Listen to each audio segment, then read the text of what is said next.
So how does a band face economic reality? How do we make money? How does a band make money? I was straight to the point.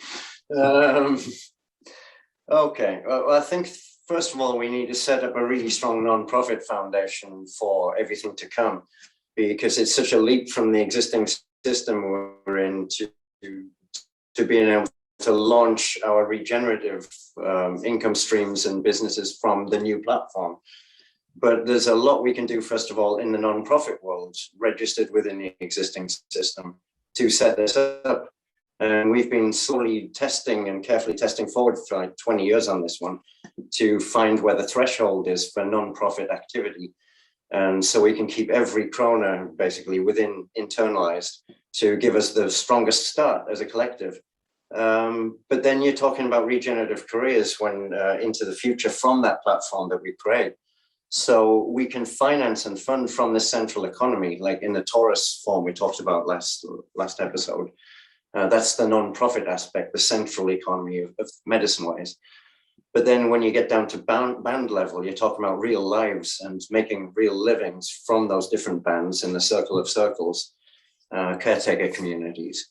Then you're inching closer and closer to the existing system's demands on taxing activities that we get up to.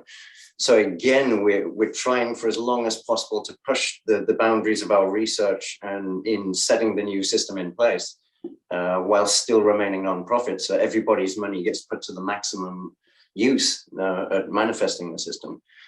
But then finally we reach the discussion of regenerative careers and people's futures. And we've timed the development of this roughly to what we expect the first wave of APSO students would take that time over the coming year and a half to add the final pieces in place for this one. But already we can list and identify the key fundamental areas for the areas of different career choices and career pathways, which are going to develop, which are definitely needed for the coming regenerative society model. But also to reach out to the existing society. They're going to be needing more and more locally produced regenerative goods as the future goes by. So we're jumping ahead of the game again to try and be in position, and we can connect there at that point, and we can help develop different career paths that branch off from these areas. But essentially all regenerative careers, both products and services, they're rooted in actual living beings being regenerated on the planet. It's life we're talking about. It's not just raw materials from the materialistic world. So it's tangible. We can work with this if we just showed a bit of damn respect towards the smaller life on the planet, and actually welcome them, embrace them into our communities to start getting their numbers back up. And then along the way, we discuss careers about where the value is, where these things can be turned into value-added products and services which fill the coming needs as the old system starts to disintegrate. So we're in step with that. By the time the first wave of people come through the system, we're definitely going to be ready to handle regenerative careers counseling and possibly economic support, even from the centralized medicine ways economy. Within the frame of the system that we've been talking about, these career paths, do they evolve? Yes, most definitely. And they're purposefully left open to evolve.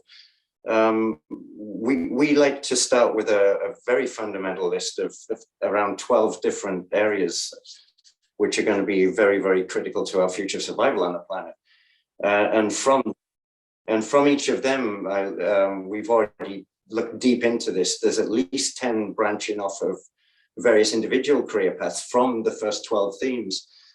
So we've had to start there, really. What are the fundamental things we need for survival, which are going to be in demand still, and no matter what the situation in the future? So what are these 12? What are these 12 career paths, and why 12? Okay, it worked out 12 because when me and Sarah were trying on the micro to test different services live, and we couldn't really manage or juggle more than 12 at a time at any one time throughout the 2 years we were creating the economy. So we kind of capped it off there and said, okay, let's start there then. Let's pick the most 12 with the highest potential that we've already proved to some degree to ourselves are in demand already, that people are thinking about these things. And we'll always update the first 12 that are hottest right now with however big the band gets. We'll keep going with what works, basically, and use that as our evolution process. But then we have to break it down for real life economic reasons to what will give a return economically now, what will take a little bit of time and investment before there's a return on investment. And then, of course, the bigger valued ones seem to have the longest term return on investments. But that's a reflection on how we've treated the planet as well, because it involves bringing the forests back. It involves cleaning the waterways on a massive scale, things like that. So we can get the early regenerative career paths that line up parallel or align with that work, and try and monetize some service roles there so people can pick a life career doing those jobs on a bigger scale. So that's the whole central concept of Medicine Way's Caretaker Band, is we put this little circle of trained professionals out in the different bioregions of the world, and they can get to work regenerating what species are going to be needed, and then, yeah, just everything else as we've been discussing in this video series.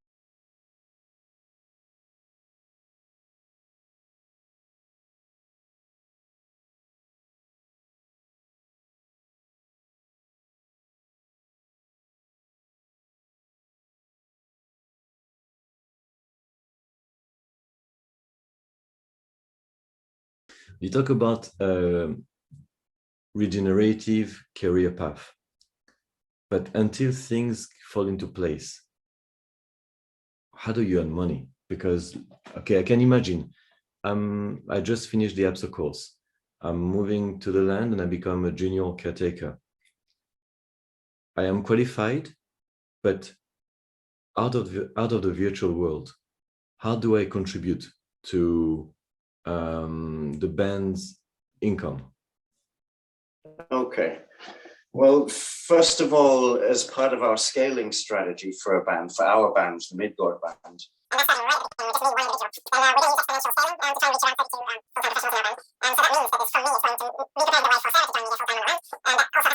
And then after that level, we're in a position to start talking more committed, dedicated careers from where we are. And all paths are open. And that's why I want to put that counseling meeting in between there, just as an opportunity to make sure the individual has seen how many choices we've got, so they don't miss anything in their decision making. And we truly find the right place for that person in the system, the right career move.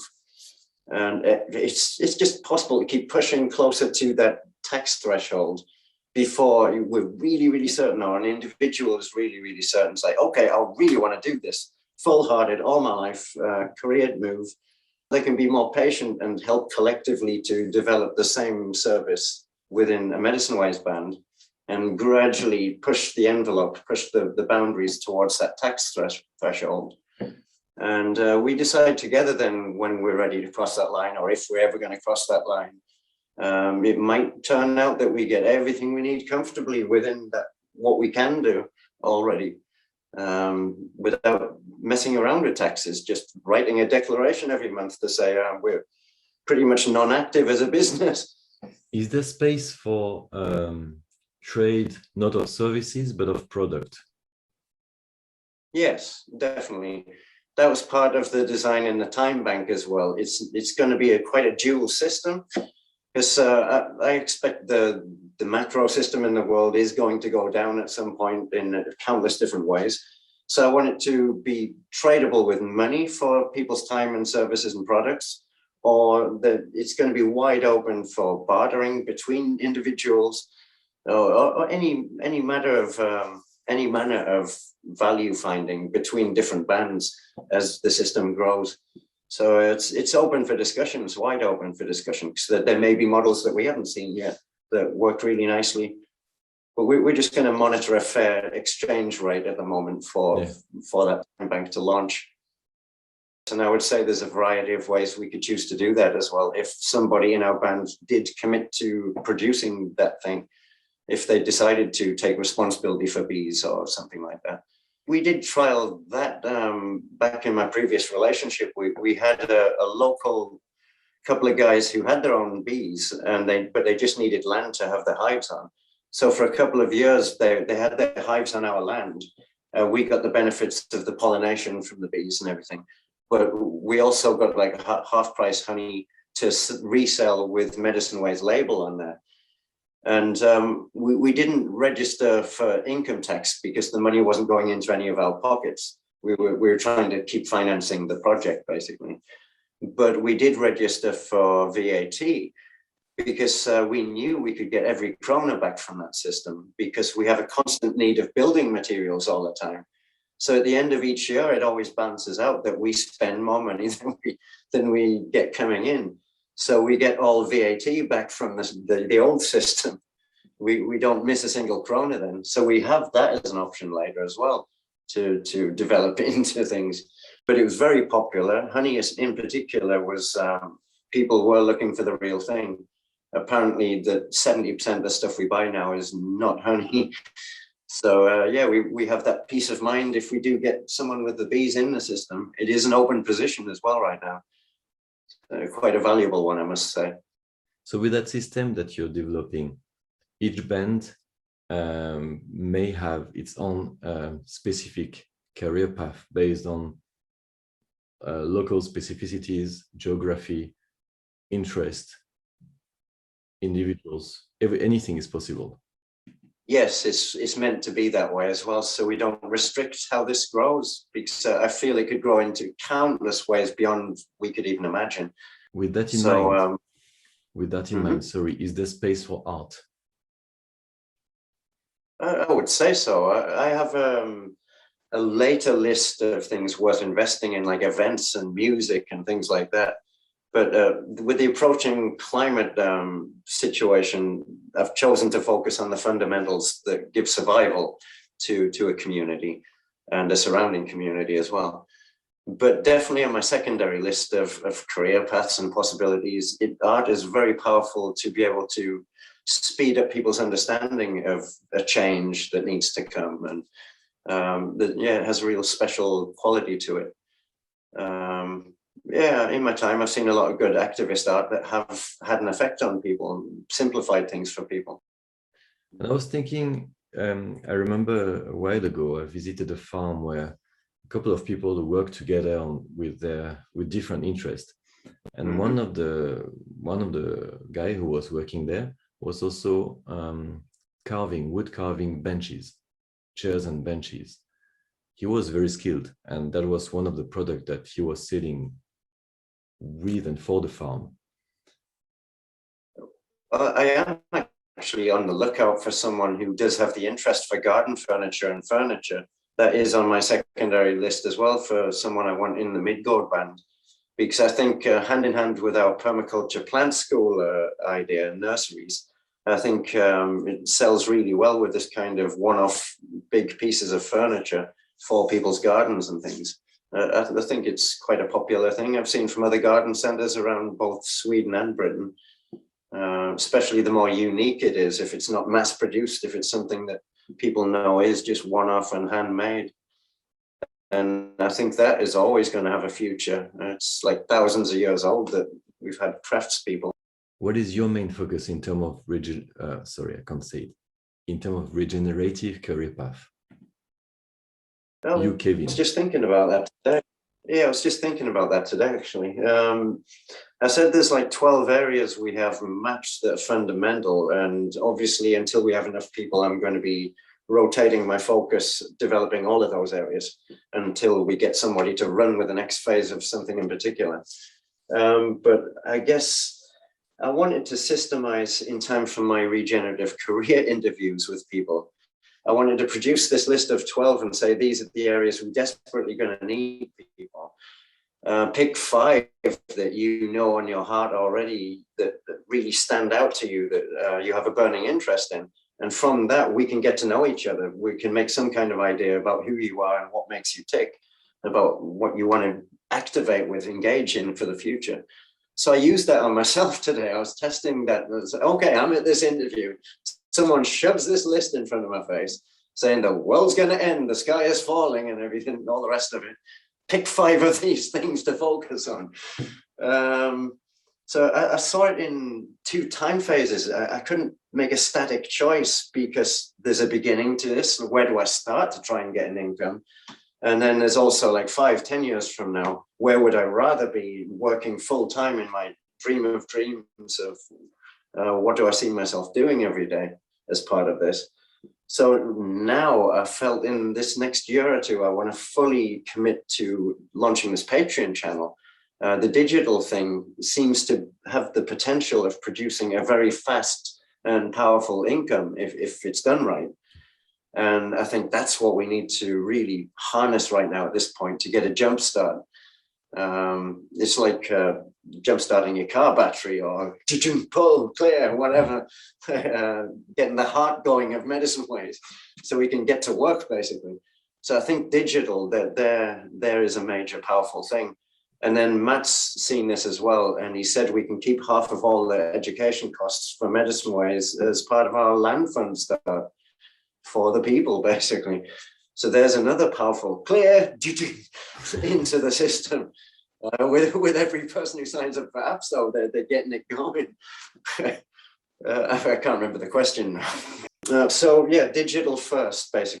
But digital first to get kickstarted with the economy. But what I would choose, I really want to see Earthships built everywhere. I want to see more sites, more bands developed, but I want to be part of that process. I want to be part of the design work. And if I get too old and too grumpy to build physically, I still want to be on the actual team that goes around getting these buildings up for people and seeing how it changes people's lives as well and how beautiful it can be, what we can create. I don't want to miss any of that. Despite the importance so for the next 10 or 20 digital, years, you want to be in the real. Yeah, that's the reality of it. It's very frustrating. I'd rather be producing Earthships and food forests than sat at a computer or the and telephone. Here you are chatting with me. But I see the potential.